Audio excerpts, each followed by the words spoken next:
Rob. Hello everyone, I'm Fat Kev Smith for Fat Man on Batman. No, this is not Fat Man on Batman.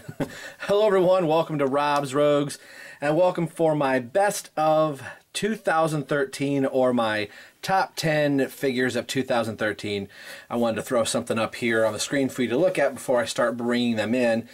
And I brought a Fat Man on Batman himself, Kevin Smith, up here. This is a Blunt Man. I'm not exactly sure what line this was from. I remember seeing it at like a FYE music record store back in the day when Jay and Silent Bob Strike Back came out. And I have Jay Chronic, but his leg broke off. But with Fat Man on Batman being a podcast that I listen to quite a bit, he actually stands with some of my Batman action figures. So I did this last year. This is going to be this guy back here, not you, I guess, around behind the camera. My top 10 figures of 2013. Last year I had thrown in a couple other things than action figures, but generally I try to keep it action figures. And as you know from watching Rob's Rogues, I do have other content that I put up here. I'll talk about podcasts and comic books and video games and movies and such. But generally, it's going to be action figures that you'll see. And then a few other things, chess pieces. I could have put some chess pieces in here that I liked. But I think for the most part, people really tune in for the action figures. So this is going to be my top 10.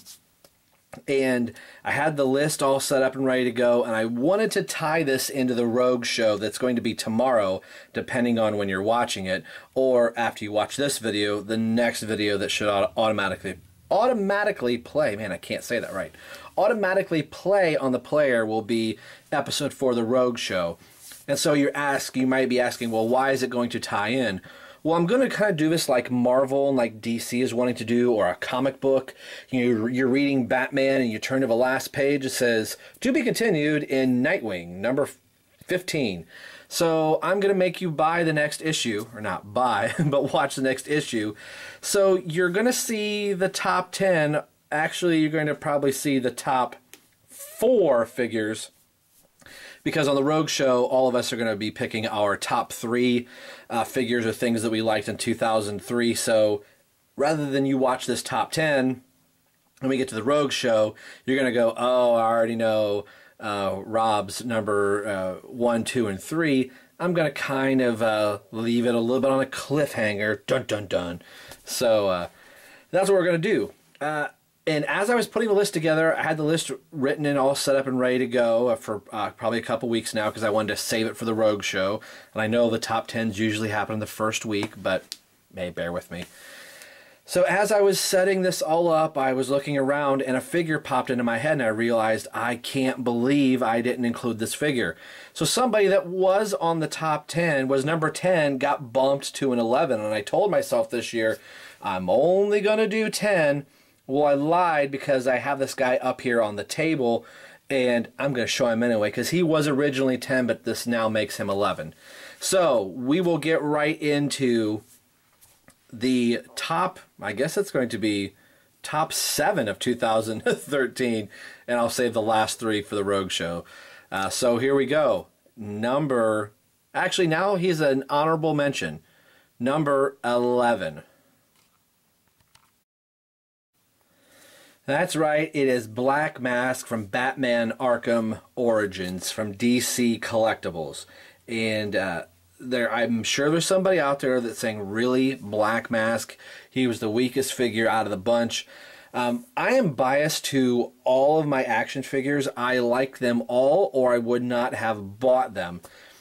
Black Mask has been a Batman Rogues villain, or just a Batman character that I have always really, really liked from the very first time that I read him in a comic. And Black Mask figures don't come around that often. There was the DC Direct Secret Origins. I think that's what that was called. I can't remember. Olivia has reviewed that Black Mask. I think Anthony has also. I'm not sure if Chapman Films has. But this has been the first Black Mask figure that I've been able to pick up. I was really kind of wanting the Mattel Signature Series from the Infinite Crisis on Cancellation action figures, whatever that line was called. But this being the first one, and I'm sure everybody has played Batman Arkham Origins by this point, but spoilers, Black Mask does not turn out to be who he actually really is for most of the game. It's another character, but Black Mask is in it. Neither here nor there. While the game was coming out, I was so pumped that Black Mask was going to be a featured main villain and an adversary for Batman to fight. I kind of thought his actual boss fight was a little weak, and it was kind of an afterthought, but still... this figure holds a special place. Yes, he has very, very basic articulation, but for me, this would have been number 10, but because I had forgot somebody, which I can't believe I have, once you see the forgotten figure, you're going to go, oh, Rob, how'd you not miss that? Or how did you miss it? So Black Mask gets the honorable mention at number 11 for 2013. And number 10 of the top 10 things that I liked in 2013 is the Mattel Batman and Robin 1966 TV series. For me, this Robin figure is leaning. He probably is not to you, but on my base, he is. This was at least for me, was something that the 66 Batman TV series has been in litigation for such a long time of who owns it. You know, it was just a big mess. The DC is finally getting the licensing back to be able to do some of these things.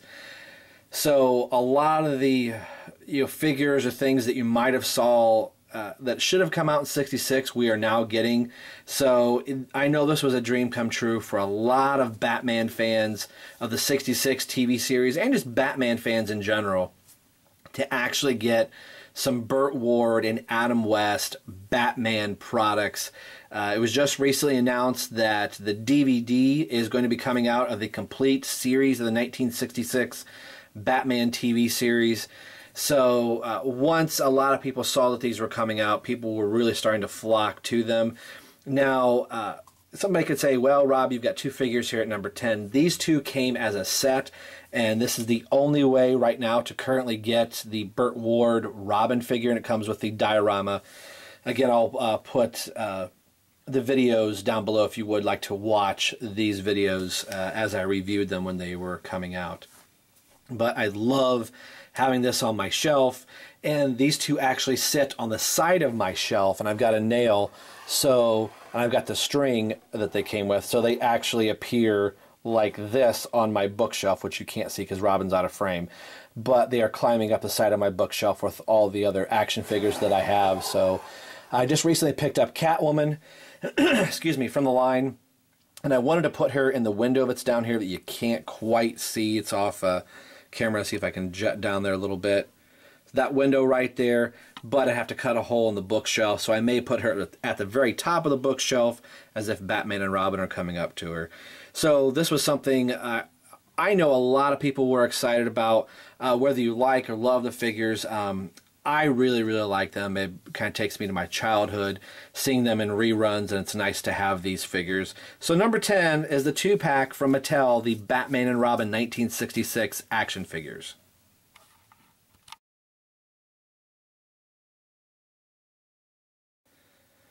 All right, number 9 of the top 10 things that I liked in 2013 is Shazam from Mattel's, and he was part of the, I believe it was San Diego Comic-Con exclusive from the Infinite Crisis on a line that's no longer together from Mattel.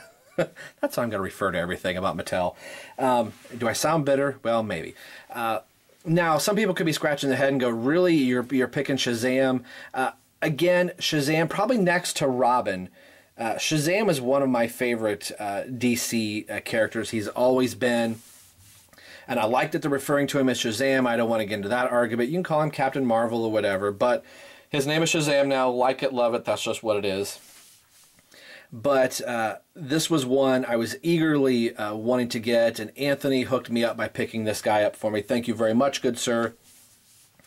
And yes, his hood is really, it was really kind of crappy, but this is how I have him on my Justice League shelf that I have set up with all my Mattel figures, and I really like him. And yes, he could and should have had some other tooling and things done with him, But I guess compared, as I'm moving the camera all around here, I apologize. But compared to Superman from the same line, I think he's a better figure than Superman is. Sorry to poo-poo some Superman fans there, but I think that Superman is the I wouldn't say worst, but is the least best. How about that? That's good grammar today. Least best figure of the line. I really like this Shazam. I love the face sculpt, and I like the blue iridescent lightning bolt there. I love the colors that they chose and the bright gold that they picked. I thought they did a really good job on this figure. Yes, there could have been some other things. They could have done some other tooling marks they could have put in, but we might not have got him at all. Should he have been a San Diego exclusive? No, he probably should have been in retail, but I'm not taking that away from the figure. So number 9, make sure I'm reading this right, is Shazam from Mattel from the Signature line San Diego Comic-Con exclusive.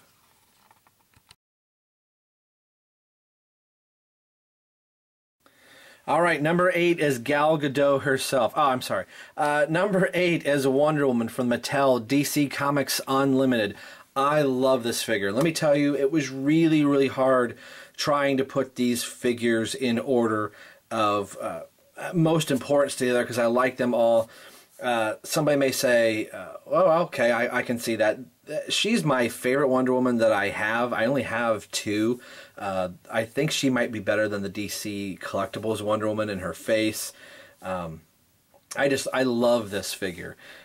She's the only Wonder Woman I have in the DC Universe Classics, and I've seen, like I said, I don't have her, but I've seen other reviews, and I still kind of like this one better than the DC Universe Classics. Yes, she's a little bit shorter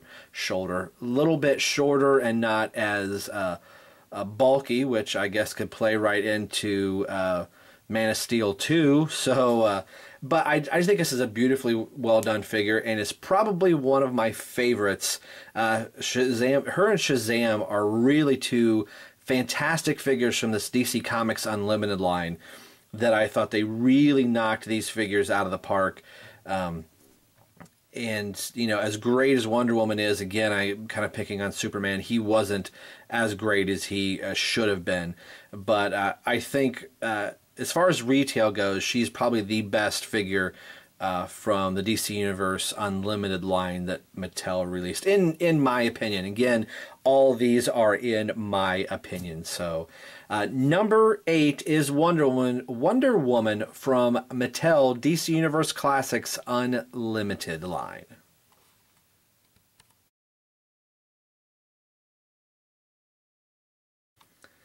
Number 7 has me worried. I've got him in this little somber pose as he's looking down thinking, what is going to happen to me?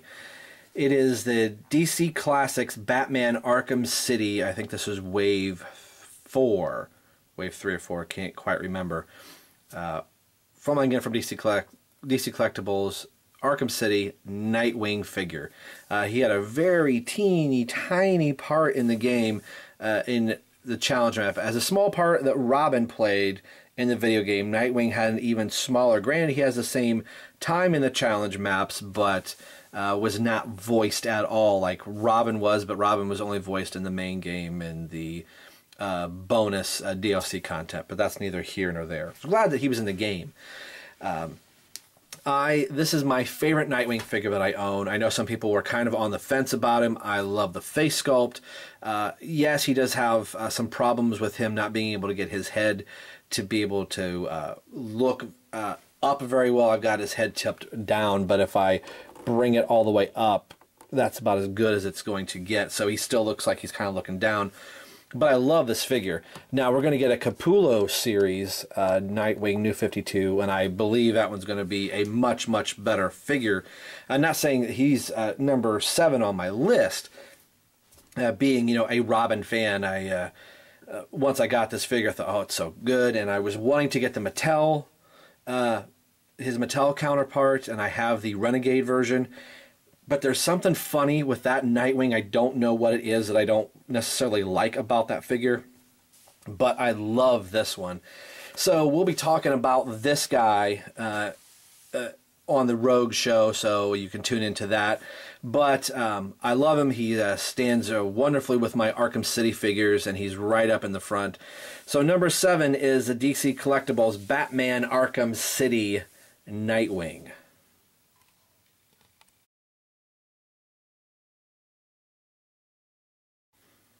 Number 6, the Clown Prince of Crime, and the one single villain who's brought the most pain and destruction to the Batman family, the New 52 DC Collectibles. Some people call him the Justice League, but it's a DC Super Villains line from DC Collectibles, the Joker. I love this figure.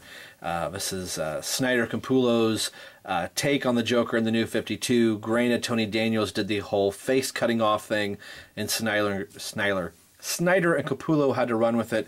A beautifully fantastic sculpted figure. I love this figure. All the detailing work, the face, and you can see where it's cut off, and leather faced back on, and has the barbed wire or the wire rope type things holding his jaw back. So very creepy figure. I love it.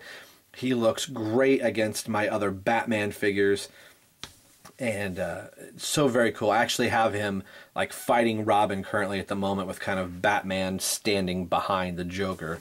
So a great figure, and one that I was not let down in the slightest in. Granted, I think my pouch back here came off. I glued it back on, and it's just fine. So a great figure if you're looking for a Joker figure. I highly recommend this one if you're a fan of the New 52 or just what Snyder and Capullo was doing. This is a great companion figure to go with what you have. So let me make sure I'm reading this right. Number 6, the DC Collectibles DC Super Villains, the Joker.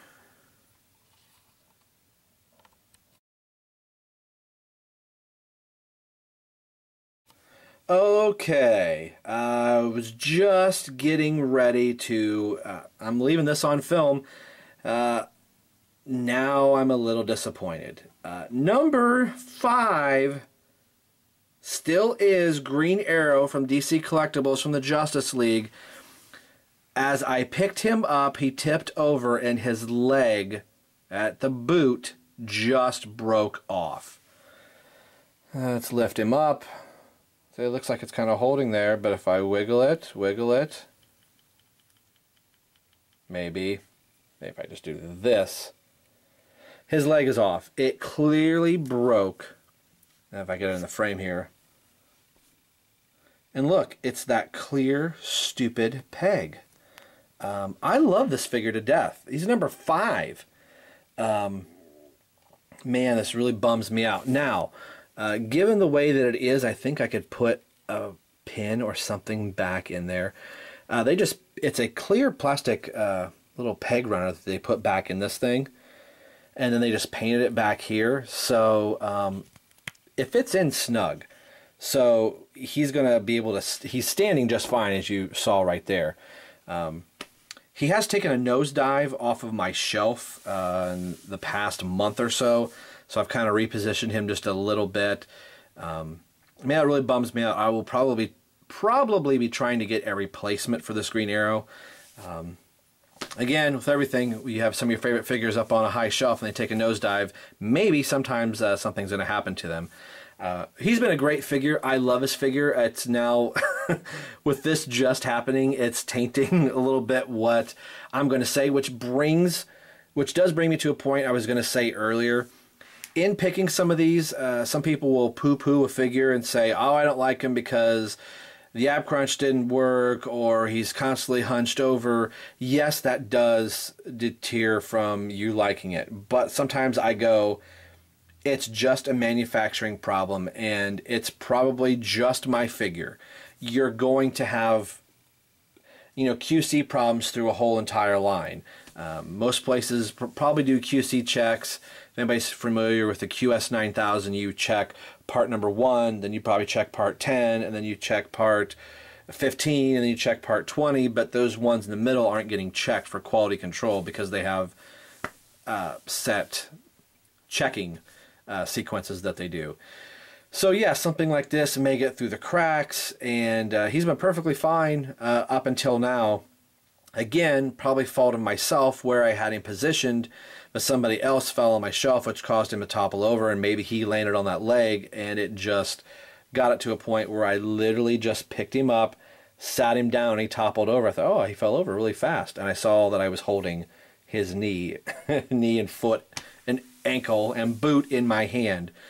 So as bummed as I am, he is standing. He doesn't appear to be going anywhere. It bums me out. So it's not like it completely snapped off and he's unusable. It may be something, he may get a little bit of super glue back in those little joints, and maybe I can repair him that way. So number 5, as disappointed as I am right now, I'm trying to hold back how upset I am. But number 5 is Green Arrow from DC Collectibles from the Justice League line. Don't let it dismay you. Just be careful. I've had real major problems with DC Collectibles up to this point. So a very sad number 5, but a very happy, positive number 5. The Arrow TV show and the comic that Jeff Lemire is writing right now are both fantastic. If you're not watching Arrow, if you're a DC fan, shame on you. You need to be watching Arrow. So number 5, DC Collectibles Justice League Green Arrow. Oh, it's so sad.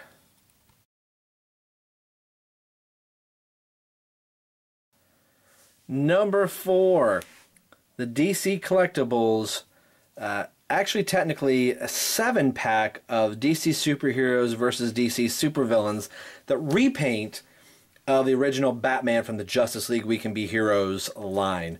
Love this figure. The repaint totally works. Like Stu said with his Superman, it's amazing what a little bit of paint can do, and this is a fantastic figure. It sucks that he's in a 7-pack, but it works out really good that people have bought the 7-pack and are piecing out the other figures that are there. So I think I paid, I can't remember now, you can go back to that video and watch, but I want to say it was like 15 bucks, maybe 16 bucks, which wasn't bad at all. It was in perfect condition. He just looks great. The metallic paint scheme, it really makes it look like he's wearing, you know, a more of a suit rather than a leotard or an armored type suit that it's going to be hard to get a knife through it or a bullet in it or something like that. But a great figure. Getting up to the final 3 figures, it was such a chore to try and decide who am I putting what, where. So the figure that caused me to rearrange the order a little bit is in the top 3, which means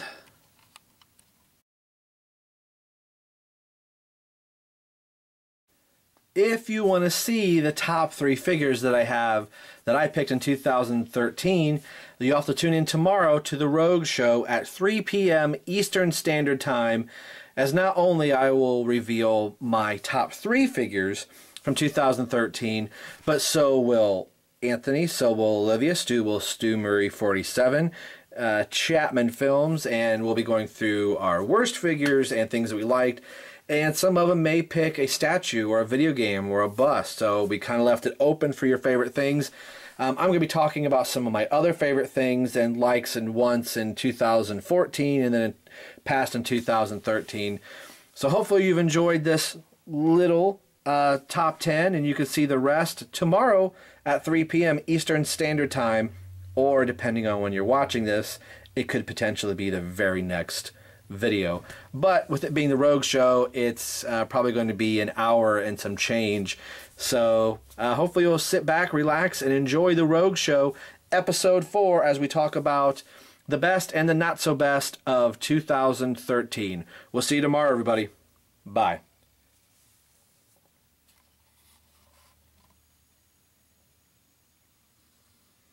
Ow, my leg!